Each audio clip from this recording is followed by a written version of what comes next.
mensen hebben gewoon bewust stappen genomen om een soort verdeeldheid te brengen onder de Surinamers. Ja toch? Maar nu is er een andere regering en als je kijkt wat er allemaal daar zo gebeurt, dan moeten wij als Surinamers nou ons verstand gaan gebruiken. Dat het kan zo niet verder. Het kan zo echt niet verder. Jij komt aan de macht. Om aan de macht te komen heb je zoveel beloften. Het moment dat je aan de macht bent gekomen, dan zien we andere dingen. Dus wij als volk van Suriname, nogmaals mensen, laten we alle politieke partijvragen aan een kant gooien.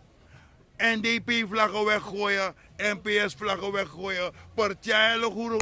Dus alle politieke partijen, want het kan niet zo zijn dat in een land niet eens 1 miljoen inwoners en daar hebben we 45 tot bijna 50 politieke partijen.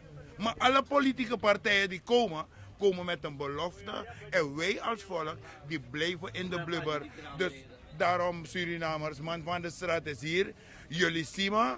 Isabi, ik ben nog steeds bezig met mijn sociale projecten omdat ik weet dat het moeilijk is in Suriname. Waar ik kan ondersteunen, ga ik ondersteunen. Maar laten we een vuist maken als Surinamers. Want dat van, als je nou op social media kijkt, heb je mensen speciaal die panels openen om daarover te discussiëren. De mensen proberen niet de oplossing te brengen. Maar de mensen zijn alleen maar bezig met verdeeldheid. Dat Juna foto ningere, Juna disi, isabi toch? Terwijl we allemaal Afro-Surinamers zijn.